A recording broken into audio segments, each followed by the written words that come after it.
Hello friends, இன்றைக்கி பூசணிக்காய் அல்வா தான் நம்ம பார்க்க போகிறோம். அதாவது வெள்ளை பூசணிக்காவை வச்சு காசி அல்வான்னு சொல்லுவாங்களே, அந்த அல்வா தான் பார்க்க போகிறோம். வாங்க எப்படி செய்கிறதுன்றதை பார்க்கலாம். இதுக்கு நல்ல ஒரு கிலோ அளவுக்கு சின்ன சைஸில் ஒரு பூசணிக்காய் நான் எடுத்திருக்கேன்.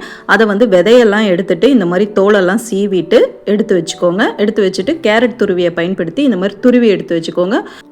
இப்போ துருவன பூசணிக்காயை நம்ம அளந்து எடுத்துக்கலாம். நான் 3 கப்பு எனக்கு துருவன பூசணிக்காய் இருந்தது. ஒரு 1/4 கப்பு தான் அளவு அளக்கும் பொழுது மீந்தது. அதை நம்ம 3ஆவே நம்ம அழுத்தி அளக்க தேவையில்ல.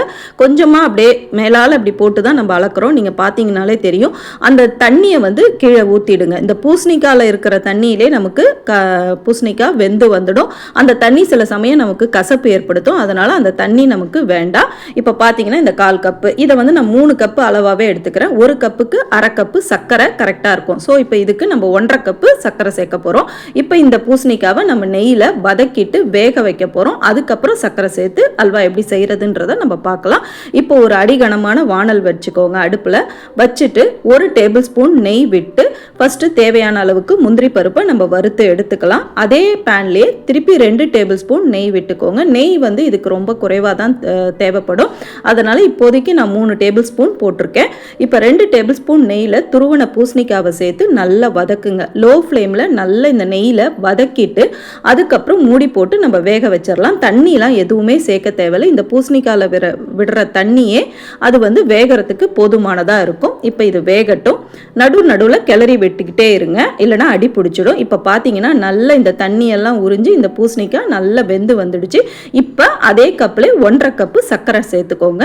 கரெக்டாக இருக்கும் இந்த ஸ்வீட்டு. சேர்த்துட்டு ஃபுட் கலர் நான் எல்லோ கலர் கொஞ்சமாக சேர்த்துக்கிறேன். உங்களுக்கு விருப்பம் இல்லைன்னா குங்குமப்பூ கூட நீங்கள் சேர்த்துக்கலாம்.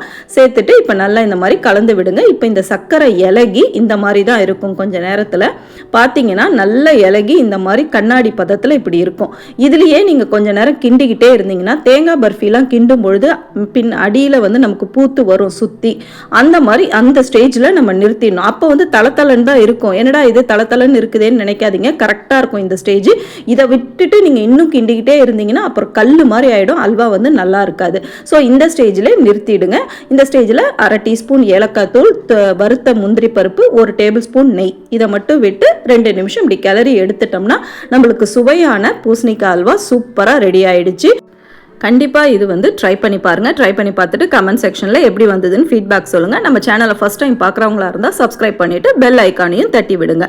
இந்த மாதிரியான இன்ட்ரெஸ்டிங்கான வீடியோஸ்க்கு சீக்கிரமே சந்திப்போம். தேங்க்யூ.